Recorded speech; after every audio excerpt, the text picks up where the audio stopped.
See, look at, I can't even make we it knew work. yesterday. This is a new thing nowadays. No, but look at this. Like, this is, how do you do it? Thumbs together, pointed down. Yeah, we learned yesterday. I did it.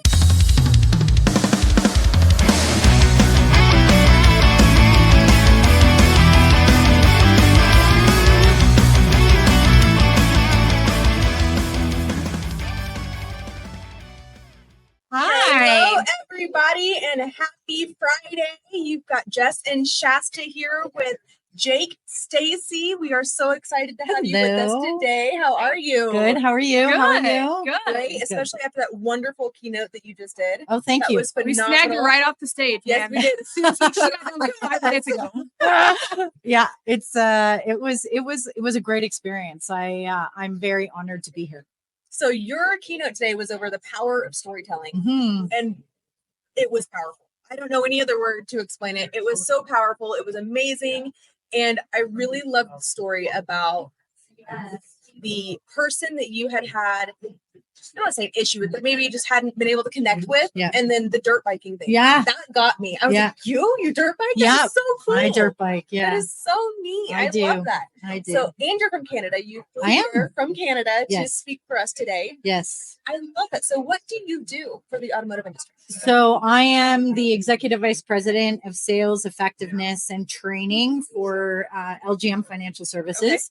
Okay. And what we do, we're the premier OEM supplier of F&I in Canada. So we deal with all of the F&I for most of the OEMs in Canada. We have partnerships with them. So they're our strategic partners, and we deliver their branded programs. We also have our own street product that is proprietary to us. And that's the other side of our business. So I oversee that channel that delivers sales experience into the OEM dealers as well as non-branded dealers.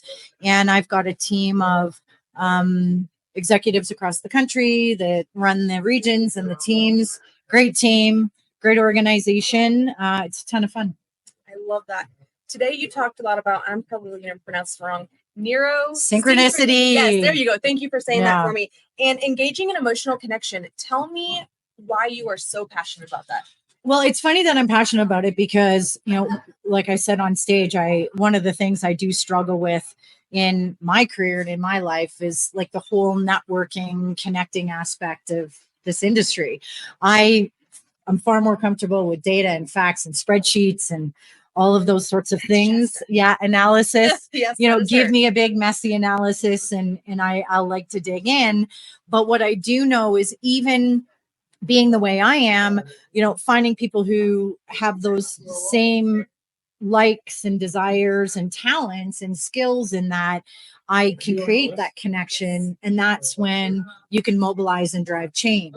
So I have had to learn how to push myself out of my comfort zone in other parts of the industry. Like I'm not the person, when we were having cocktails last night, I identified a woman that I had been sitting at a table with yesterday, and I knew the organization she worked for. So like I beelined for her and I just like held her hostage the whole time. We had common ground and that neurosynchronicity happened between the two of us. And so I love the science behind storytelling, and I love it from not only the personal branding perspective, but like the brand perspective for our organizations, as well as the marketing perspective and being women. Yes. And this morning I touched on what Sharon was saying yesterday. 80% of the car buying decisions are made by women, yet the marketing is all geared. Women, like I said on stage, like, why do I care what a bear says about the hill climbing of my Jeep? Like, tell me something I want to hear as a woman. So I think that today my message was really about that storytelling and the impact of it and having to connect with people on that level. Well, and so often some of our stories are painful. Yeah. Right? And those are hard. Yeah, I admitted a few things today I didn't think I was going to admit, frankly. And it's so hard to be vulnerable, to bring out some of those things. But the truth of the matter is that everybody has a painful point in their story. Yeah. Everybody has that. And we all got the shit. Exactly. We all have the shit. And there's all trauma. Are vulnerable and you're able to open up, you can't create those connections. You can't create those relationships. Yeah. And that's why I think, the message this morning about you are the only you, and people can smell a rat is what I said. Like people I can love tell. your shoe reference. Yeah. Because Like, could you I have tennis imagine, shoes on right? now. Like, could I'm you not imagine me getting up in Ileana's, people would have been No, like, this doesn't doesn't match, fit, right. right? And so it's about being brave enough to step into who you are, but also at the same time knowing your audience. Yes. And that's where that giving the space for another person to tell their story or asking the right questions, like I did in my first job. I had no idea. I wanted to touch on that Like too. I had love that no story. idea what I was doing. Like at best, I had told some kids to get in line to go into the pool at camp. Like I had no leadership experience. And so asking people questions about who they were and why they were there and what they thought about what they were doing and what they thought could be better in my first role was really the only choice I had, because I knew I had talent. What title did they give you whenever you came on with? I was a general Stacey manager. Wow. How old were you at that time? Young. Wow. Yeah, I was 25. What a huge responsibility. I know. And he saw something in me that I didn't even know existed. And, I didn't go into details today, but that branch was in quite a bit of trouble when I took it over. And 3 years later, we were the top grossing branch. When I got there, there was, $300 and some $1,000 in inventory missing. And we found all of it except, $30,000 because the parts room was a disaster. I had a girlfriend that worked in a closet company. So I got her to come in, Organize it. Oh, Oh, the guys' vans. At the time, our turnaround time at dealers in the service department wasn't where we needed it to be. And I got all the guys to line up their vans one day and open the back doors. And it was like full of McDonald's wrappers and coolers. That you couldn't find anything. So I had her do the vans as well. And our efficiency went up huge. So like, that's really where my data oriented, fact oriented background has helped me in roles where even I wasn't in finance or I wasn't in an operational role where those sorts of level of analysis mattered. Mm-hmm. So I had to sell that idea to those guys because their vans were their lives. Wow. They didn't want anybody in their vans. And so I had to convince them it'll be better for you because you'll be more organized. You'll be able to do things quicker. You won't get frustrated. You won't have to throw radios across, your van when you're at a dealer. You'll be able to turn around your calls in service quicker. A lot faster. Wow. I love that. So on stage today, you talked a little bit about your executive leadership team. Yes. What is, and just out of pure curiosity, what is your male to female ratio on your executive team? So there are 3 women. So our EVP finance is a woman. She's amazing. I love her. Our EVP of strategic partnerships. So who oversees the OEMs is a woman. Myself, I oversee, as I said, sales and effectiveness and training, which in itself is strange. Like most executive leader roles in Canada anyway, and I heard it yesterday about sales as well, are held by men. I'm the only woman even in all my competitors. And then our CEO is a man, marketing, product, CX, technology. So it's not bad, but organizationally, I have to say, I got to give a shout out to our CEO. He is committed to diversity, and organizationally, 62% of employees in our organization are women. Wow, I love that so much. He's so a great guy. amazing. He was actually won diversity and equity and inclusion award last year. He was recognized by Automotive News. He's an amazing leader. That's amazing. So a little bit about Shasta and I. Not only do we have our podcast, but we're a part of Epic BDC and SDP agency. BDC. Yes, and our entire executive team just happens to be women.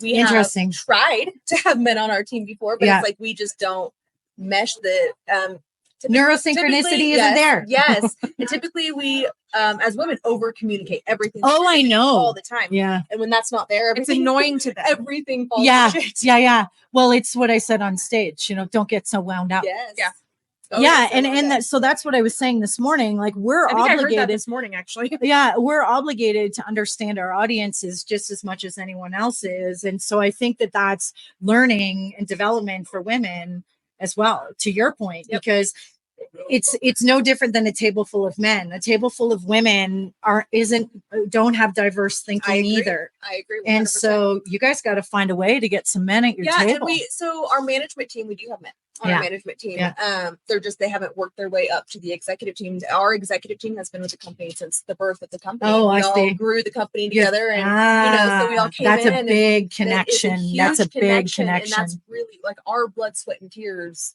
are in. All of that's this, intimidating. And that's hard, and that's hard for men to be like, oh shit, like what did I just walk into? Yeah, that would be really intimidating for guys. Yeah, and we've spent years in leadership training and courses. We do, if anybody knows what it is, EOS, Entrepreneurial Operating System, to learn how to communicate properly with each other, how to work through issues, how to not just stop when there's resistance, and be able to work through it without fighting or fighting healthily. And many people will come in and they are intimidated by that because they're like, oh my God, you guys are so open. Like you just call each other out. Conflict resolution. We could have a whole conversation about right. that. And so that's the hardest part is like, we've already established this with each other over the last 5-6 years, and trying to bring somebody else into that and bring them up to speed. They fizzle out. Yeah. That would be very hard. Very hard. Even to try. So really go ahead, Shasta. Sorry. What got you into the study and the science of the storytelling and branding? I've always found it fascinating. Like I knew and could see the power of it. And I think the first example I ever saw of it was my mother. My mother was a registered nurse and went on to be a professor of nursing. And I would watch graduates and women who had gone through school with her go on in their careers, and we'd be walking down the street somewhere and one of them would run up to her and be like, you're the reason my career, and tell the story and talk about how the stories my mother told in class resonated and connected and created that, didn't know at the time, that neurosynchronicity. And I watched it happen and I thought there's got to be something behind this. So I got older and I became more interested in, statistics and data and facts and science-backed sales, really. And so I stumbled across the power of storytelling and how on the branding side and the marketing and sales side, that's what makes it click. And so when I was talking this morning about the things on the outside of the circle, that retention and that loyalty and that memorability and that connection and that commitment, that's the part of it that I found fascinating. And so because I know myself well, whenever something resonates with me, I know it has to be backed by something more technical, because as I said this morning, I'm far more comfortable on the technical side than I am on the feeling side. But what I'm starting to realize the older I get and the longer I work and the more mature I get in my career is even the feeling side of things starts in science or math somewhere. And I think there's, a whole philosophical conversation we could have about that. But it's something I'm realizing more and more and more the older I get.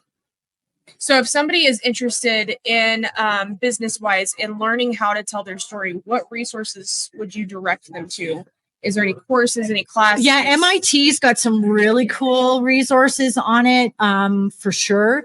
And then there's an Institute of Storytelling, actually. I've never even heard of that. Yeah, it's I think it's out of, I can't quite remember. I think it might be out of California.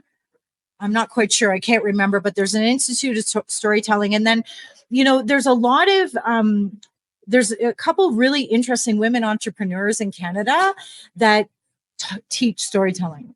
And they teach it on the level of how do you use your story? It's grounded in how do you use your own story to heal and become the best version of you and connect with others and move yourself forward and have a positive impact in the world.